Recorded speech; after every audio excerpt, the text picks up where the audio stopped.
¿Qué dice la Biblia acerca de la falsa moralidad? Esto y más lo estaremos viendo en nuestro programa de hoy, El Fundamento de Nuestra Fe. Bienvenidos a su programa El Fundamento de Nuestra Fe. Hola y bienvenidos, amados hermanos y amigos que nos visualizan a través de este canal. En el programa de hoy estaremos entrando en el capítulo 2 de la carta de Pablo a los Romanos. Empezaremos con los versículos 1 al 10, donde Pablo trata unos temas muy importantes que nos afectan como iglesia hoy en día: la moralidad y el cristianismo. Así que les invito a que me acompañen a leer la palabra de Dios. La palabra de Dios la leemos siempre honrando al Padre, Hijo y Espíritu Santo. Amén. Por lo cual eres inexcusable, oh hombre, quien quiera que seas tú que juzgas, pues en lo que juzgas a otros, te condenas a ti mismo.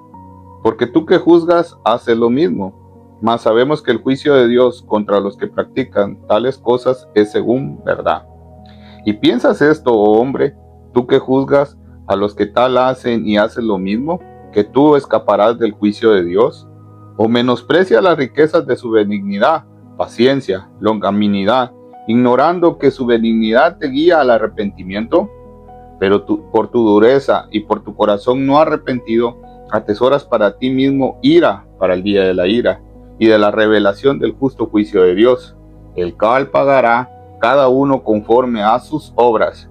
Vida eterna a los que perseverando en hacer el bien buscan gloria y honra e inmortalidad, pero ira y enojo a los que son contenciosos y no obedecen a la verdad, sino que obedecen a la injusticia, tribulación y angustia sobre todo ser humano que hace lo malo, el judío primeramente y también el griego, pero gloria y honra y paz a todo el que hace lo bueno, al judío primeramente y también al griego, porque no hay acepción de personas para con Dios. En el inicio del capítulo 2 vemos como Pablo, conectando siempre con lo que habíamos observado la semana pasada en el final del capítulo 1, donde vimos la decadencia, el alegato final de Pablo sobre la humanidad y la decadencia que lleva el pecado. Vemos que en el capítulo 2, en su versículo 1, Pablo inicia con una frase muy importante aquí. Por lo cual eres inexcusable, oh hombre, quien quiera que seas tú que juzgas, pues en lo que juzgas a otros te condenas a ti mismo. Al observar este versículo, nosotros vemos como que Pablo, si lo pudiéramos poner en nuestra mente, llevándolo a nuestra imaginación, podríamos llevar que Pablo estuviera predicando. Y en ese momento en que Pablo está predicando y está diciendo, esta es la inmoralidad humana, estos son los pecados que se están cometiendo, y como que las personas están diciendo amén, amén, amén. Pero por un momento Pablo se voltea y dice, sí, tú el que estás juzgando esto, tú que dices, sí, amén, yo también condeno esto, a ti te estoy hablando, que tú tampoco tienes excusa. Pero ¿por qué Pablo nos quiere llevar a esto? ¿Por qué el Espíritu Santo? Recordemos que Pablo escribió esta carta inspirado por el Espíritu Santo. Nos quiere llevar a esto. Vemos que en las primeras palabras que se mencionan en este versículo, hay una palabra ahí que dice que es inexcusable. Y en el contexto donde está escrito, en el griego donde está escrito, la palabra que está utilizando Pablo ahí es igual a apología, lo cual quiere decir que no tendremos ninguna defensa, ninguna apología en contra de lo que está pasando aquí. Y dice, quien quiera tú que juzgas, pues en lo que juzgas te condenas a ti mismo. Pablo nos está dando aquí, inspirado por el Espíritu Santo, a entender que el hecho que nosotros digamos amén, amén, yo también condeno esos pecados, los pecados que estábamos viendo que Pablo estaba relatando en el primer capítulo, eso no nos quita a nosotros de que nosotros no podamos estar haciendo lo mismo. El hecho que tú digas amén no te va a librar de una condenación. En el versículo 2 vemos, mas sabemos que el juicio de Dios contra los que practican tales cosas es según verdad.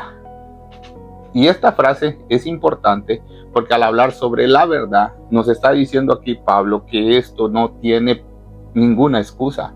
Dios está juzgando según verdad porque Dios conoce todo lo de nosotros. Dios conoce el interior de nuestro corazón. Dios conoce lo que ni siquiera ha salido de nuestro corazón, ya Dios lo conoce. Ese pensamiento que está escondido en ti, ese pensamiento Dios lo conoce.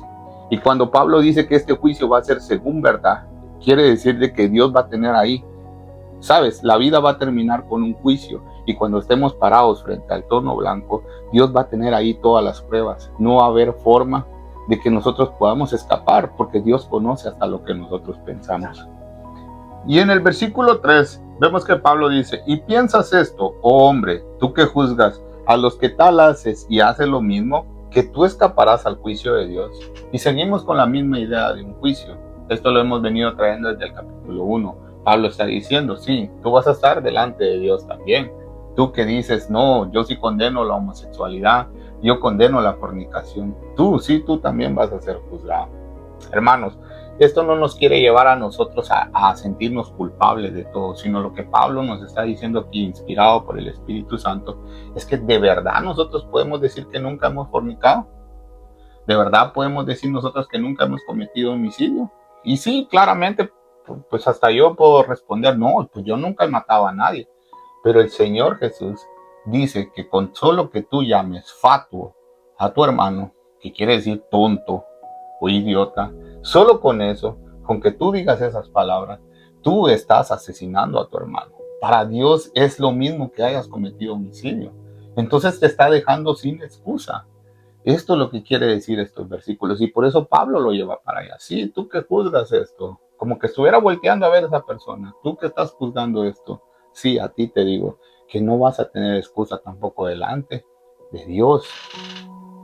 Antes de entrar al versículo 4, podemos decir entonces que Pablo está en contra de que condenemos la inmoralidad o los pecados a los que lleva la inmoralidad. Claro que no. De hecho, Pablo, si recordamos los estudios anteriores del capítulo 1, Pablo a partir del versículo 18 del capítulo 1 empieza a condenar tales pecados.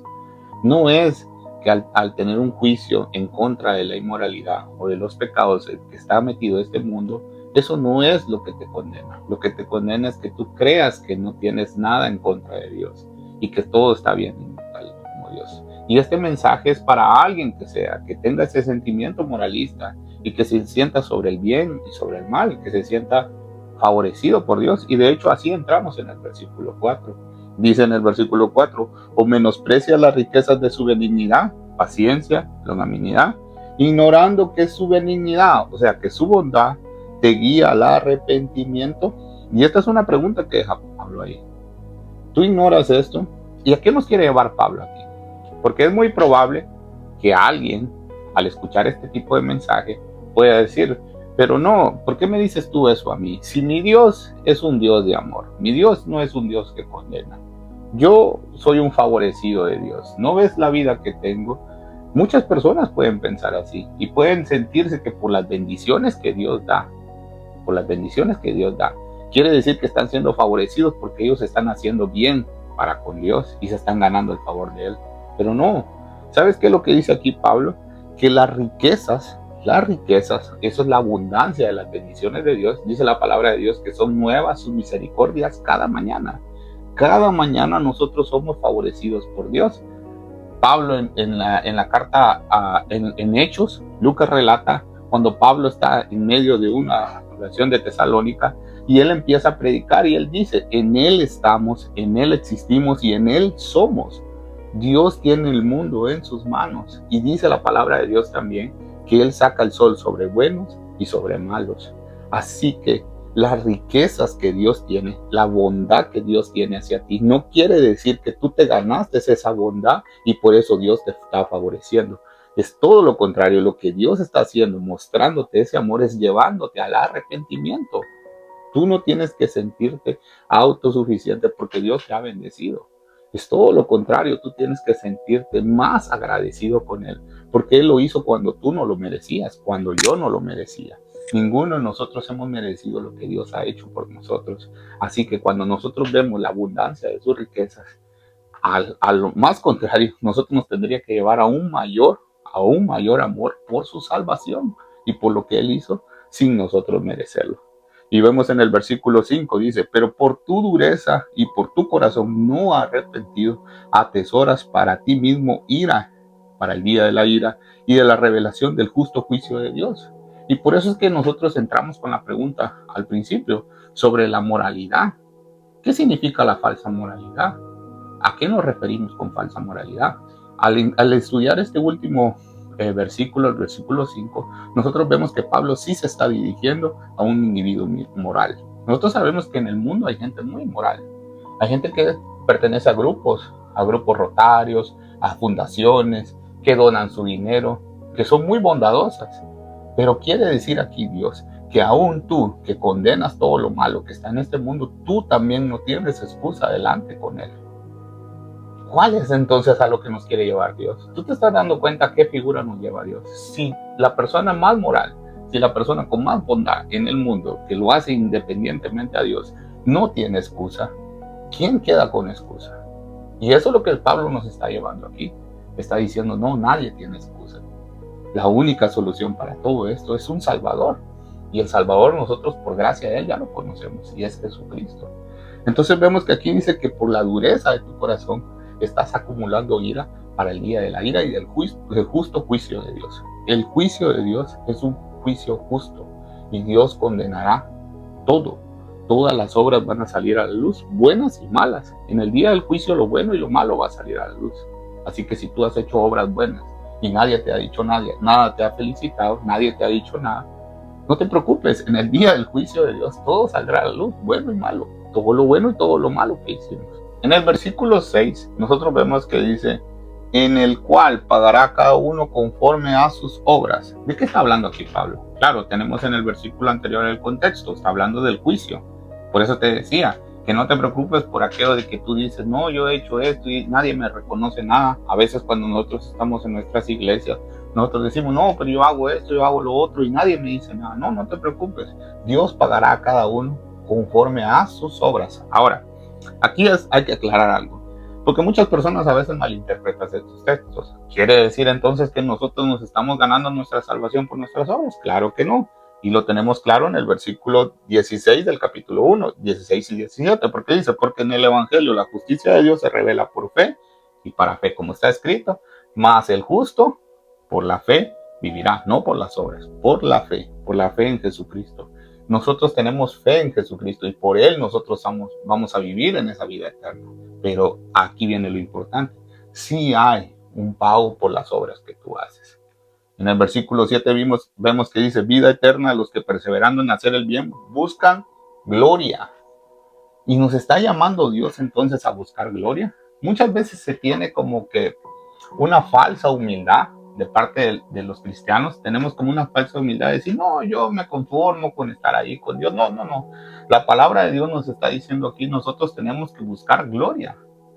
Debemos buscar gloria. No todo va a ser igual en el cielo. Unos van a brillar más que otros. Eso lo dice la palabra de Dios. ¿Pero por qué? Porque Dios va a pagar a cada uno conforme a sus obras. Es como la parábola de los talentos. A uno se le dio un talento, a cada uno se le dio. Uno lo multiplicó más, el otro lo escondió. Pero Dios va a pagar a cada uno según sus obras. Entonces, por eso dice aquí, vida eterna. Y a los que perseverando en hacer el bien buscan gloria, honra e inmortalidad.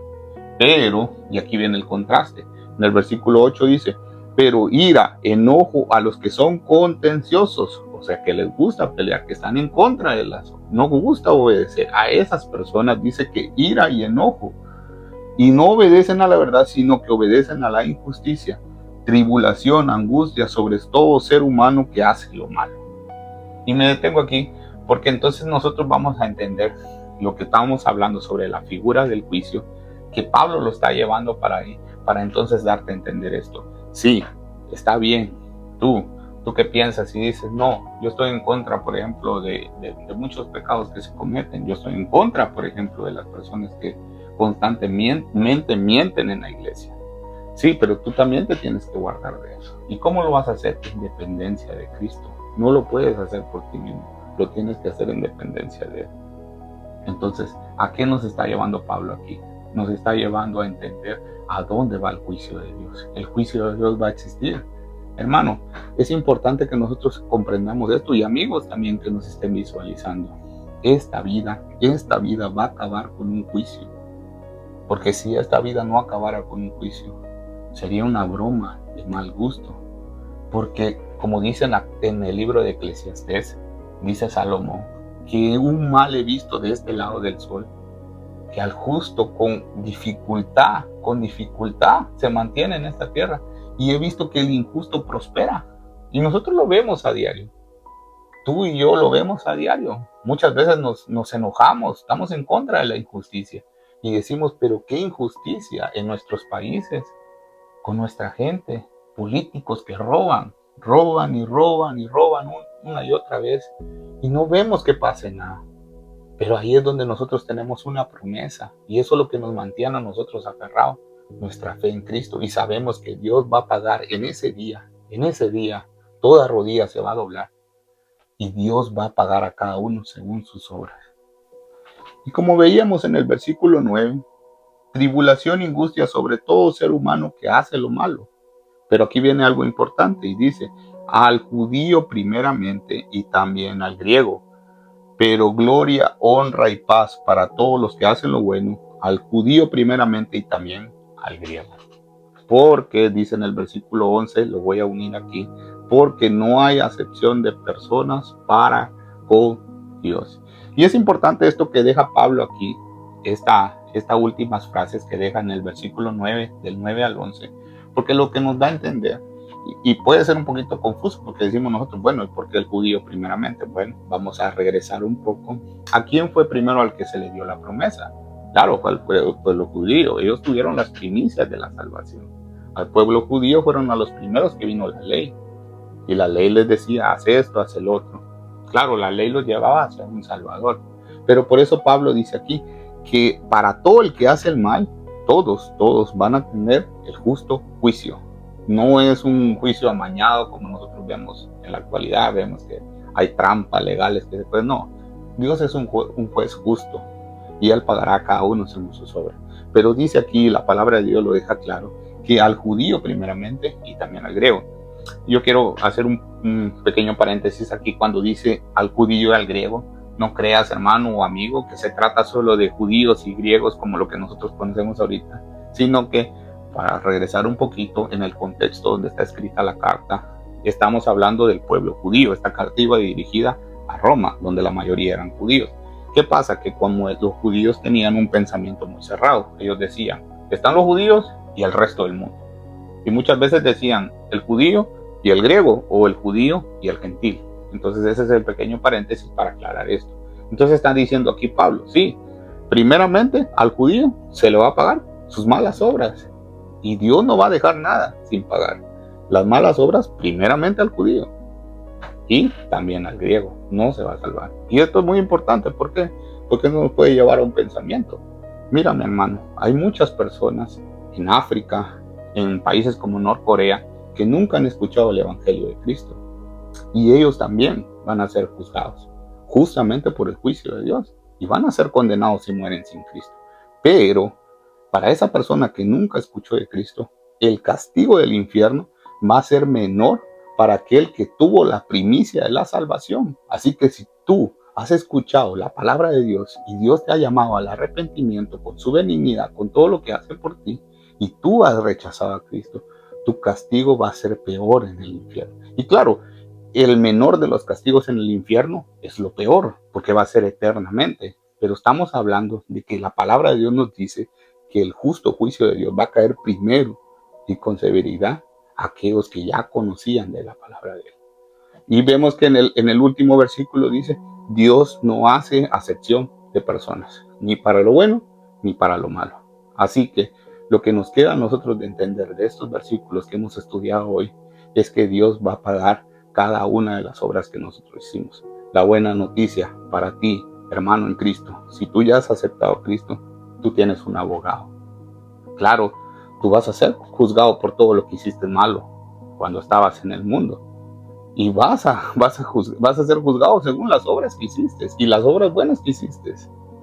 Pero tú tienes un abogado, alguien que ya murió por ti, alguien que con su sangre pagó por tu salvación. Pero si hay alguien, un amigo, del otro lado de esta pantalla, que no ha aceptado a Cristo como su Señor y Salvador, tú te vas a enfrentar al Creador del universo, al único juez justo, sin abogado. Tú no tienes quien pague tu deuda. Tú estás en deuda con el Dios Todopoderoso. Así que hoy mismo puede ser el día en que tú aceptes a Cristo. Gracias por llegar hasta aquí. Si este video fue de bendición para ti, te invito a que lo compartas con más personas y que le des like, ya que es un apoyo para nosotros, y que te suscribas para que no te pierdas los próximos videos. Y además, quiero recordarte que tenemos todo el capítulo 1 ya subido en el canal, así que te invito a que si no lo has visto, lo puedas ir a ver y te puedas seguir en secuencia este estudio. Así que yo me despido, yo soy Luis, este es tu canal El Fundamento de Nuestra Fe, y nos vemos en la próxima.